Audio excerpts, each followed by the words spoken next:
they sometimes think, oh, the Bitcoin's actually on my laptop or the Bitcoin's actually on my phone. Oh my God, but what if someone steals my phone? They can get my Bitcoin. These are just your signing devices. Your Bitcoin is actually the 12 or 24, mnemonic seed word that you should save. That is actually your key. And poor guy that I found out he got fished with a fake ledger app and put his seed phrase in and lost his whole life savings. Once it's gone, it's gone. Bitcoin network is like a PO box, and your signer is your key to your PO box, right? So you can open up, take out the mail, and you can pop it into any other PO box, aka do a transaction to another wallet address, but you don't take that PO box home. You just take your keys, which allow you to open up the PO box. And then we have a super advanced cypherpunk feature in it, which is called auto transfer settings. It can send it directly to cold storage.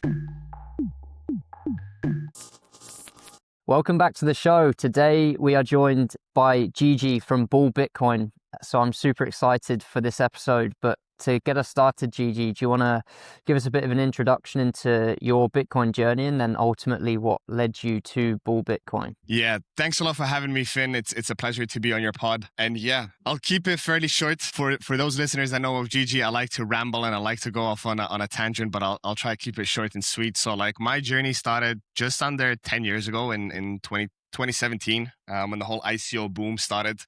I've said this my kind of detailed journey a few times, but I'll keep it brief.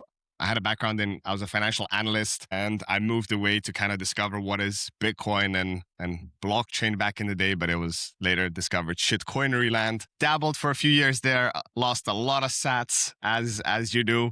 And then 2020 I came to the realization and separation of Bitcoin and all the alts, shitcoinery casinos, and went like really deep down the rabbit hole where I was working many different jobs from PR in the crypto blockchain space. Most of you guys know a company called Cointelegraph. And then from there on, I decided to launch my own podcast in the summer of 2023, which was called Your Bitcoin Story, where I had guests come on and just how you asked me now, Finn, I would ask people like, how did you discover Bitcoin? Like, how did your journey start? And take it from there. And 2 years later, over 150 episodes recorded, I kind of personally got sick of asking the question, how did your Bitcoin story start? And I was looking to kind of, like diverse and give my efforts instead of, just giving people educational content, put my skin in the game and, provide value and find a home in the Bitcoin space. And Bull Bitcoin was a company that I've been very fond of for a long time, but I was never able to use the exchange because it was predominantly Canadian based. For those of you who don't know, Bull Bitcoin is one of the oldest, still standing Bitcoin only non-custodial exchanges, launched in Canada 2014. And last January, they actually entered Europe. So I was able to open an account and start, buying my Bitcoin and selling my Bitcoin there. And it was just a whole different experience, from the customer support to the UI to just the whole overall feeling. And I became a big fan of Bull. And then last year at BTC Prague, I got a chance to meet Francis Pouliot, the founder, the chief bull of Bull Bitcoin, and some of the European team. And it was just like meeting old relatives, which you never met. And we just hit it off so well that shortly after the conference, I joined the team full time, predominantly to help with the whole launch of the Bull wallet, which I'm sure we'll go into some details on this episode, which is a fully open source MIT licensed wallet available on Android or iOS, which launched officially last October. And it's separate from the exchange business. So the exchange is like where predominantly the money to fund our operations comes from. And we can only serve clients in the regions that we operate: Canada, Europe, and some of the Latin American countries. But the wallet is available worldwide. So no matter where you live, you can use Bull Wallet. And yeah, it's been some 9-10 months since officially joining them. It feels like 3 years because I've dabbled I started off with kind of the educational content creation for the wallet. So writing the docs, how to use it, doing all the videos, integrations. We're basically integrated with all hardware wallets. So doing all the demo videos. Yeah, a lot of content. And then earlier this year, I became the wallet guy, a Bull Wallet, because we had some some issues from some repositories and libraries, and there was a lot of stuff happening. And basically, we narrowed it down where GG was kind of the point of contact for all our global users. And then since then, I'm kind of ruling out the crisis. And moving forward, I've also joined the exchange side of the business for the EU with customer support and, helping people have the best experience possible. So yeah, that's in a nutshell the road that led me to Bull Bitcoin. The man that can do everything, hey? I'm also a massive advocate and fan of Bull Bitcoin, the app, because I can't either use the exchange, but you're probably best posed to give us a high-level overview of what is Bull Bitcoin as an app, as a wallet, because as we'll go into, it's much more than just your standard hot wallet that a lot of the other providers provide. Yeah, no, 100%. I mean, to give you kind of the backstory drop, instead of just telling you it's the best wallet in the world, to kind of tell you how it all started, it's kind of Francis's baby, the wallet. He started building this close to 4 years ago because Francis wanted a wallet that sufficed his level of privacy and kind of, power user features, but also making it as simple as possible for someone that's totally new to Bitcoin and, you're orange pilling someone at the bar at 2 a.m. and getting them set up and sending them their first batch of sats. So the project didn't start with, let's build the best wallet. It was Francis wanted to build a wallet for himself. And then basically we decided to release it to the world and have other people use, in our opinion, what is the most sophisticated mobile wallet to date. And essentially the wallet works in two parameters. So when you create a Bull wallet, you have automatically an on-chain. I'll show you. You have two wallets, which is your secure Bitcoin. So making it super simple for new users, which is your Bitcoin network on-chain. And then you have your instant payment wallet, which is your Liquid and Lightning wallet. But essentially, it's a Liquid wallet by default. So it's not Lightning. The reason we chose to go down the Liquid route was for anyone that's ran their own Lightning wallet, may that be Phoenix or Zeus, it's not as easy. And there's a lot of things to maintain. You need to open the channel. You need to rebalance the channel. If the channel force closes or you don't have liquidity, you can't get inbound transactions. And it's pretty... There's a lot of components, moving components that you have to juggle all the time. Whereas with Liquid, you don't have to open no channels. And yet to a certain extent, it is semi-custodial because you are trusting the Liquid foundation, to give back the Bitcoin that you switch for LBTC. For the listeners that are new and are scratching their head, what is Gigi talking about Liquid? Essentially, to break it down, Lightning is a layer 2 on top of Bitcoin. So you have on-chain, which is the foundation, and then you have Lightning, which is on top, which you transact with different parties. And then those transactions get batched once the channel is closed and it gets added on chain as the transaction. The Liquid chain is the side chain. So essentially you're switching, for example, one BTC for one Liquid Bitcoin. The ticker is LBTC. And when you want to move back from LBTC to Bitcoin, you swap it back. So Liquid is a foundation that was started by Blockstream, but there's around 15 to 17 different companies that are board members, including Bull Bitcoin is one of them from the start. So it's been around for 8 or even 9 years. So it's nothing new. And essentially, there's a lot of other benefits for Liquid, which most people don't know, is that every transaction on the Liquid network is confidential by default. So if you go to liquid.network and you check out the Liquid mempool and you check the transactions from the last block, you won't see any amounts or assets that are being traded. Liquid, not to dabble, you can also create different assets as in MSTR and everything else, and also USDT. But we don't touch that aspect of, we don't shitcoin, we stick to Bitcoin only. So yeah, so back to the wallet.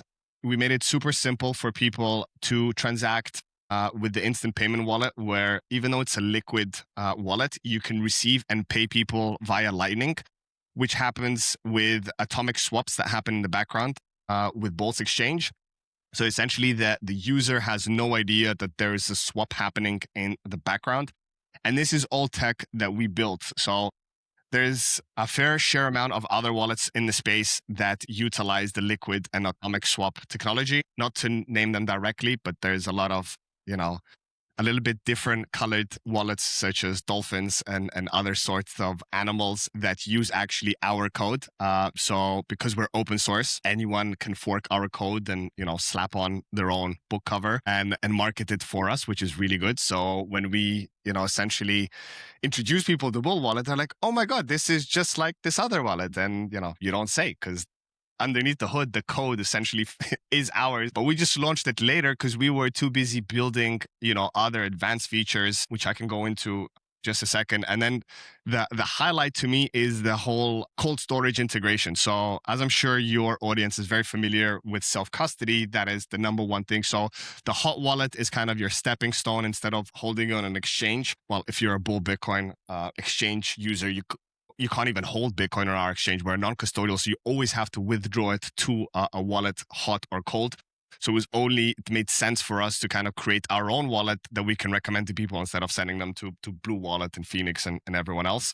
But the cool thing is that we have hot wallet integration. So we have, I would say, most of the popular cold storages, starting from the Cold IQ, Seed Signer, Crux, Ledger, which I don't recommend, but unfortunately a lot of people still use. So yeah, there's basically you can pair your hardware wallet to your Bull wallet. And if you stack, let's say, in your Liquid instant payments wallet, which is the way to go in our opinion to preserve privacy for third-party chain analysis companies to have a very hard time tracking in where are you moving the funds and are you moving them to yourself. And then we have a super advanced cypherpunk feature in it, which is called auto transfer settings. So, which is right there.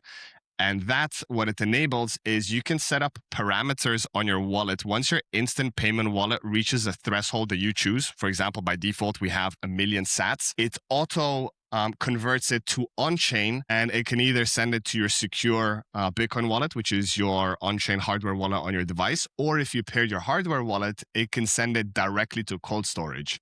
So you can be stacking sats, buying DCA, or receiving them onto the Liquid network. Once it reaches 1 million sats or 5 million or whatever you choose the parameter, it auto swaps it to on-chain. So you get a fresh set of UTXOs that are untraceable to your identity and sent out directly to your cold storage, which in my opinion is a phenomenal way, even for beginners, to get set up and stacking the right way instead of having a hot wallet with 10 million sats on and then suddenly they lose it.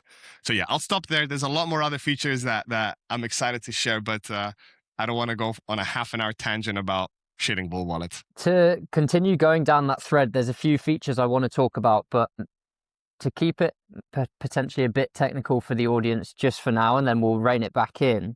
Yeah. How does it work for the listeners? Let's say that someone perhaps has a cold wallet that is known by the powers that be, where they're buying Bitcoin on an exchange, they're withdrawing it over Liquid or Lightning, and then they flip it into their cold storage.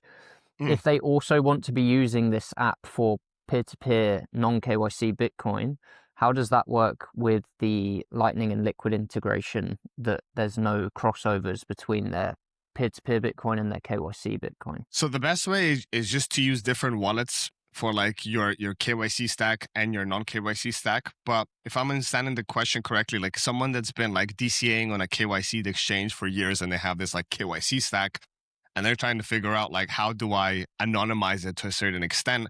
There's essentially two paths you can do. You can use like CoinJoin and like mixers is one path, which a lot of people advocate for. I personally, I'm not a big fan of, because it can be traced back that your coins went through a mixer, which some entities, for example, I don't know, centralized, or let's say in the future, government entities might flag those coins and say, like they went through a mixer and they must be doing something illicit. But switching them, from Liquid to on-chain and on-chain back to Liquid, you're not doing something fraudulent. These bridges that both exchanges doing is nothing illegal. You're just switching networks and that's it. So in the eyes of authorities and like future down the line transaction history, I would say it's safer to just do the swap to Liquid and back.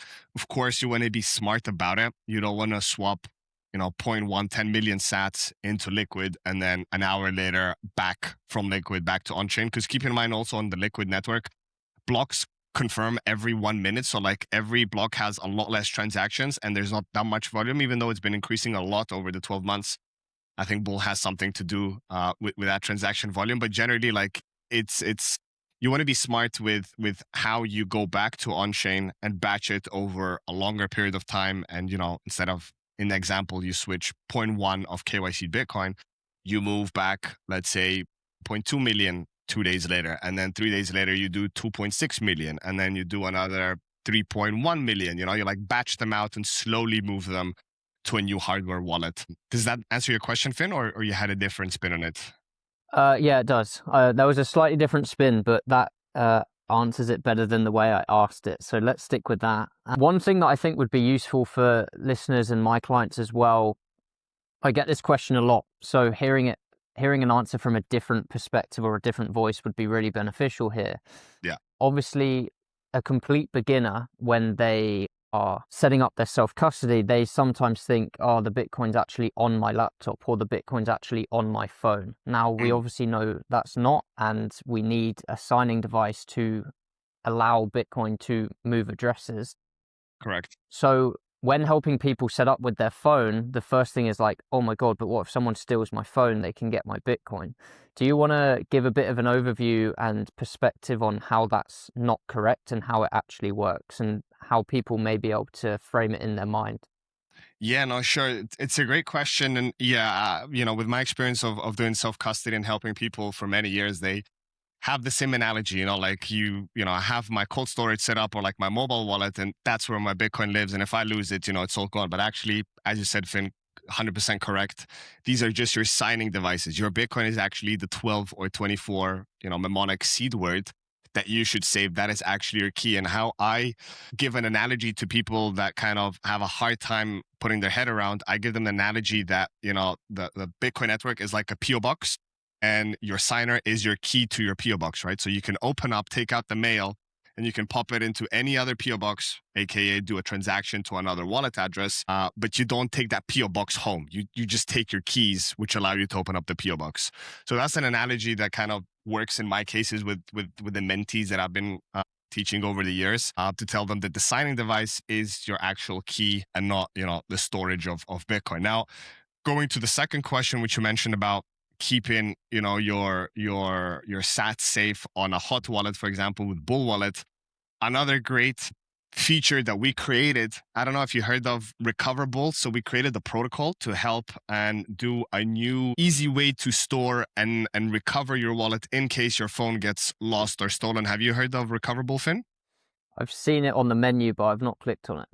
Okay, perfect. So after this call, you should definitely do the demo and click on it. But essentially, if you go to the settings in your app and wallet backup, you will see we have, of course, there we go. We have the physical backup and we have an encrypted vault. So we created an open protocol. Once again, it's fully open source. Any wallet developers that may be listening, you are welcome to fork the code of GitHub and integrate it into your wallet. That's actually what we want, for more people to implement it.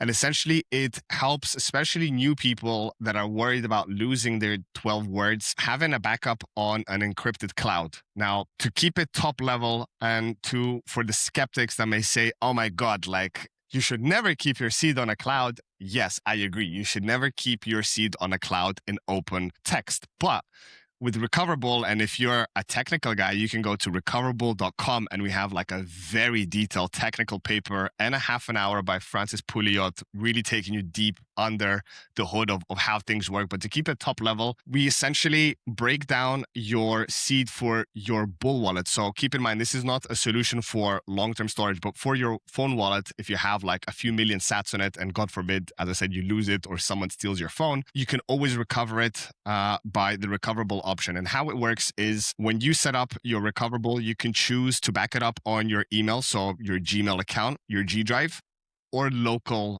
file on your phone. But keep in mind, if you do it locally in your phone, you want to have a backup of that file on your PC in case the phone gets lost. But most people are going to go by the easy route of backing it up on their Gmail account. And essentially what gets done, a backup of your seed of your Bull wallet gets encrypted and the backup file gets saved on your G drive, which is just a string of numbers. So it's not the 12 words. And it's hidden within your drive. So even if you go to your G drive and you try to find this file, you're not going to find it because it's hidden within your G drive in case your Google account gets compromised. But even in the case that it gets compromised and they find this backup file, they can't do nothing because the key to decrypt this backup gets stored on a Recoverable server.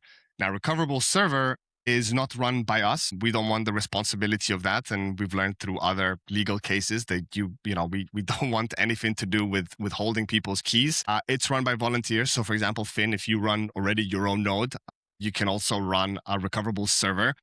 It just helps to contribute to the protocol. And you, as running a server, even though you have these keys to decrypt people's backups, you can't do nothing with them because they're once again a string of code. So you need the Recoverable server key to decrypt your backup, which is on your cloud.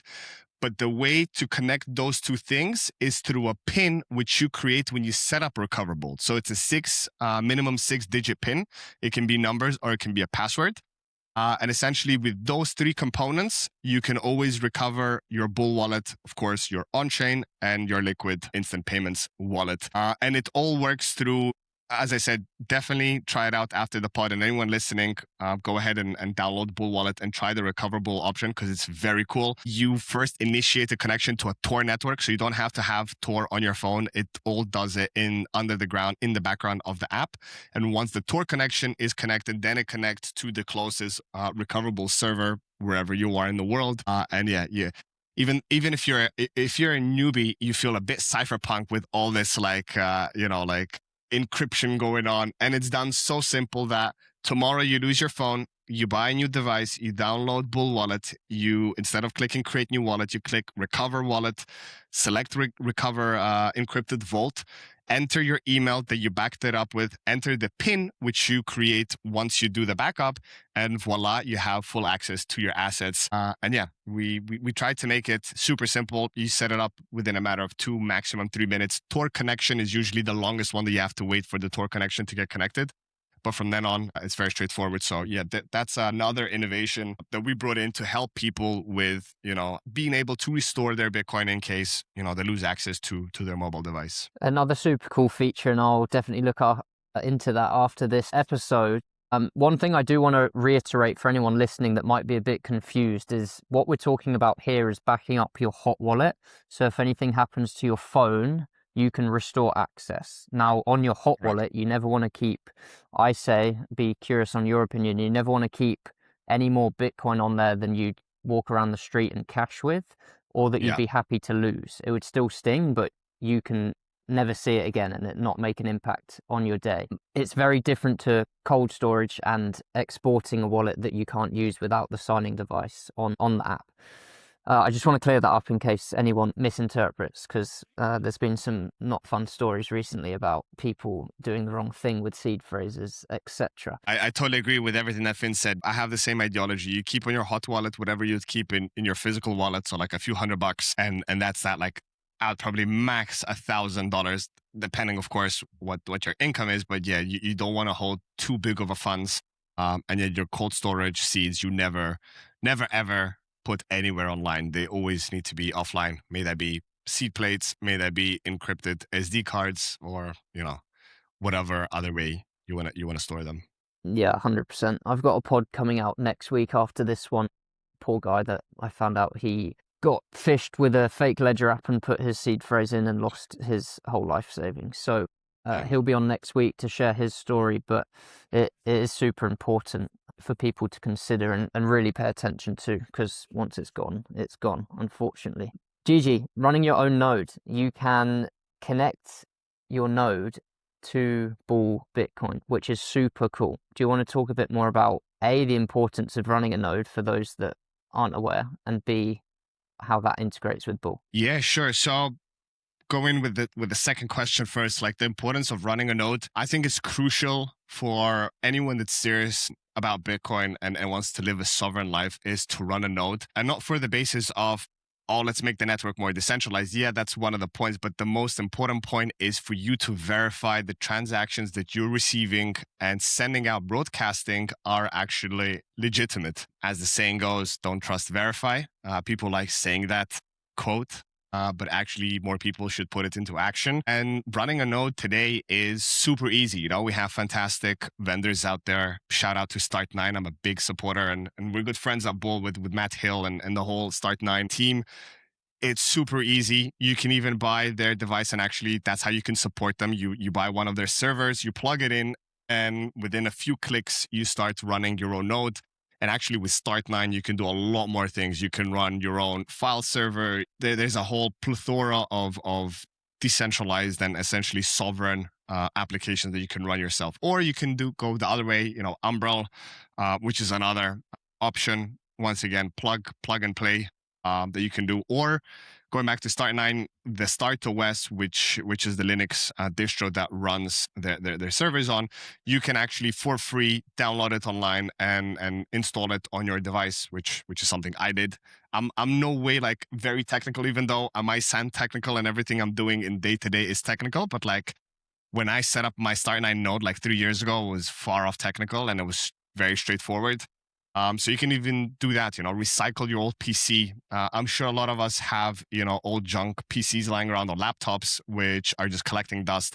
Why not, set up a Start9 OS on it and essentially run your own node?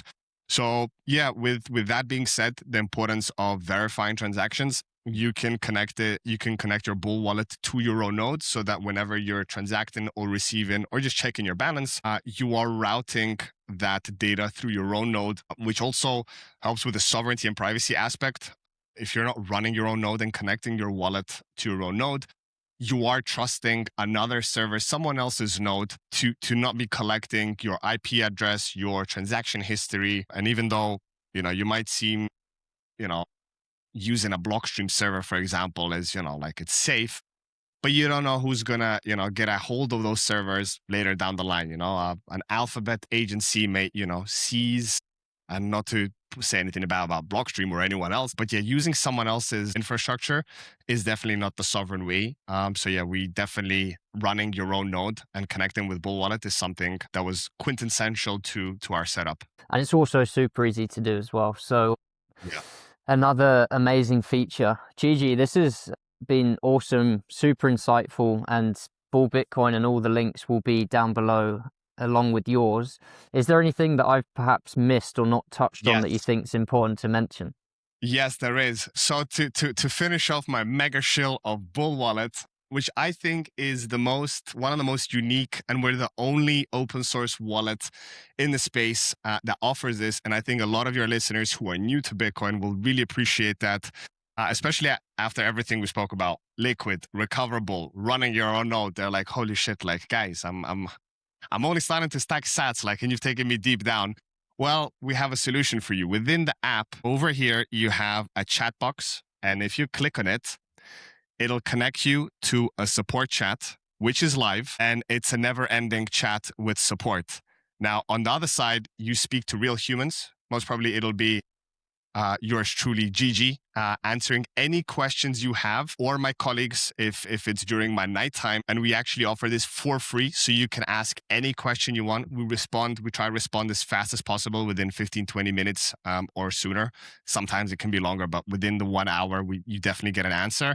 With anything, setting up, connecting it to your node, questions about doing a swap or like how to improve your privacy. This is something that we offer with the exchange. So we really go above and beyond giving the best customer experience to all of our users. But we've also introduced that to the wallet, which, as I said, there's no other open source free wallet that gives you real Bitcoin expert support 24/7. And I think that's something that really, makes us stand out from other competition, where we really care about people's sovereignty, helping them doing the right setup. So yeah, so if you have any questions regarding Bull Wallet, how to operate or self-custody stuff, it's just 2 clicks away. You need to create an account to get access to it, but it's just an email. And for those who are privacy conscious, you can do a spoof, an alias email, and use that. And as soon as you create the email, you'll have instant access. And as I said, it's a never-ending chat, so you can always go back to it. Or if another colleague of mine takes over the chat, they have the full context and history of whatever we're troubleshooting for you. So I think that's the last thing that I wanted to share regarding the Bull Wallet. There's many other things, but go ahead for yourself, download Bull Wallet. You can go to wallet.bullbitcoin.com, read more about it, and get the links to download it. And we also have APKs on our GitHub for all the fellow GrapheneOS users who don't trust no apps. There we go. That's the sovereign way to go. We release all the latest versions on our GitHub page, so you can just download the APK or through Zap Store or Vanadium or whatever you use. So yeah, we can do those. Actually, to do a shout out on APKs we've had. So Francis, we were running some numbers. We've got over 15,000 downloads of just APKs, which is pretty cool. And I would like to think most of those are GrapheneOS users. So yeah, we're really catering. I even have GrapheneOS on the back. Check this out. Look at that.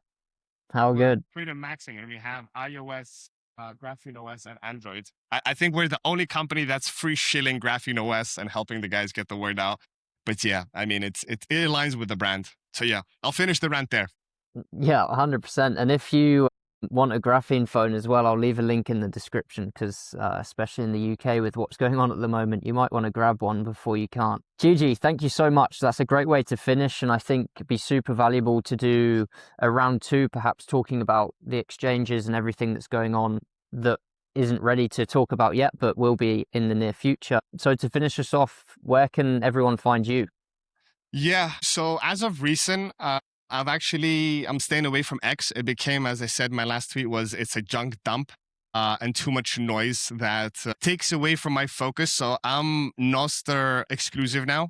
You can find me if you just go to Nostr on any client and type in GG, you will find GG there. The X page is still open. It's at Unruggable GG, but as I said, I don't use it anymore. It's just purely an announcement channel for any future releases or announcements that we do with Bull. Or if you want to reach out to me directly, I also do my own self-custody help guidance for setting up, your cold storage, being, sovereign setup, improving your privacy through, as Finn said, GrapheneOS setups, which is called Become Unruggable. The link is beunruggable.com. So yeah, feel free to reach out. And even if, you're not a beginner, but you're a more advanced user, but you just want to improve your self-custody setup or discuss inheritance, multi-sig, feel free to reach out to me. I very gladly do this as well in the nighttime. Daytime, I'm a full Bull.